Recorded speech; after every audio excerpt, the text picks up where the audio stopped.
Gjykata e posaçme dënoi përfundimisht me gjykim të shkurtuar me 2 vite e 20 ditë burgim Jorgo Goron, ish kryebashkiakun e Imarës, ai u cilësua fajtor për shpërdorim detyra në 2 raste për çështjen e tretësimit të afro 11.000 metrave katror tokë në Imar, si dhe fshehje të pasorisë. Trupa gjykuese dënoi me 1 vjet e 4 muaj burgim Vezir Gjikokën, si dhe 2 vite Jeresimo Bashën, sipërfaqe e tokës mbi të cilën ish deputeti Artan Gaci ka fituar statusin e investitorit strategjik, u sekuestruar për llogaritë e shtetit, ndërsa një apartament që ishte sekuestruar ju kthye biznesmenit Gentien Sula pasi rezultoi se ja kishte lënë Goros në përdorim.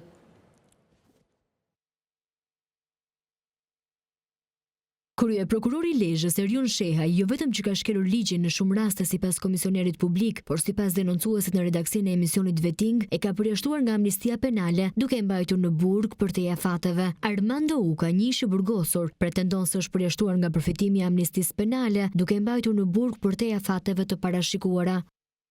I takote që unë në 4 prill, kur është dhënë amnistia në Burgjin, që kanë filluar me dalë njerëzit, unë duhet të isha i lirë.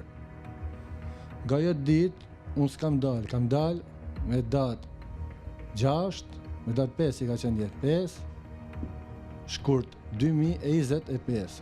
Tani, sa kohë është ma shumë në t'i bëjmë të llogaritë. Problemi është krye prokurori më ka marrë peng 11 muaj shumë. Në burg, unë du me t'a di motivin për çfarë. Sipas denoncuesit dhe avokatëve të tij, dokumentacioni dhe kushtet për të përfituar nga amnistia penale ka qenë sipas ligjeve në fuqi. Kemi kretë letër të dokumentuar, që unë kam marrë për të kryer në Itali, në këtu në Shqipëri, 3 vjet e 11 muaj burg, nga 19 vjet që kisha. Kam bërë 14 vjet atje, 855 ditë, shkojnë nga të 16 sa amnistia, 17 e gjysmë kaloj.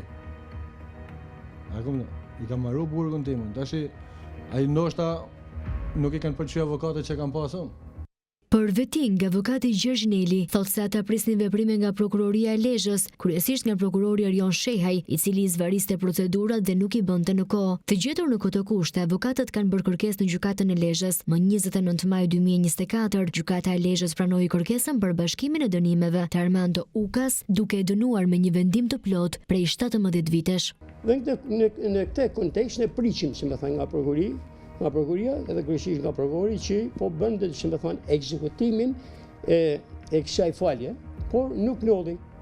Vazhdoheshin gjyqet, nuk vinte në gjyq prokurori, e po ame, si më thënë, ne po ame dhe shmume si mbrojtë, si më thënë, ti dënuari, që prokuria nuk po vepron, po i shmangej. Unë kërkoj vetëm të vërtetën, pse unë jam mbajtur 11 muaj më shumë në burg, nga krye prokurori i Lezhës. Ai ka pas gjithë letrat e mia. Duke parë situatën me vonesat nga prokuroria e Lezhës, konkretisht nga kryeprokurori Erjon Shehaj, avokatët e Armando Ukës janë drejtuar gjykatës së shkallës së parë Lezhë për njohjen e zbritjes së dënimit sipas amnistisë penale, por gjyqtarja Eglantina Biba në datën 16 tetor 2024 vendosi të shpall mungesën e jurisdiksionit për aplikimin e ligjit për amnistin penale, si dhe ja kaloi aktet për këtë rast prokurorisë së Lezhës. Pra nuk ishte në autoritetin e gjykatës të merrej me këtë çështje, por e prokurorisë së Lezhës. Gjashtë prokurori ngrit dhe kërkon që nuk është kompetencë e gjykatës kjo, por është kompetencë e prokurorisë dhe në lidhje me këtë jemi ne ata që do të bëjmë ekzekutimin e ligjit për faljen e amnistisë. Atëherë gjyqtari i shans shpall, që më thënë, është kompetencë, unë këtë nuk e kisha një gjë ndonjëherë. Të çohet domethënë gjykata, domethënë trupi gjykues, të shpallë mos kompetencë, duke drejtuar për kompetencë një prokurori që është antiligjor.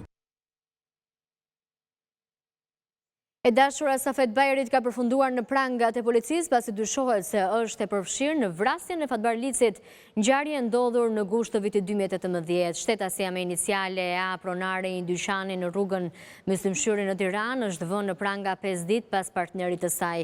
Gjykata e posaçme caktoi ndaj saj masën e arrestit me burg për akuzat e krijimit të kushteve për të kryer vrasje dhe përkrahje të autorit të krijimit. Emisioni në Shënjestër i gazetares Klodiana Lala zbardhi mbrëmjen e së mërkurës prokuraturës rolin e shtetases me iniciale AE në ngjarjen e vitit 2018 që përplasi 2 familjet Lici e Bajri.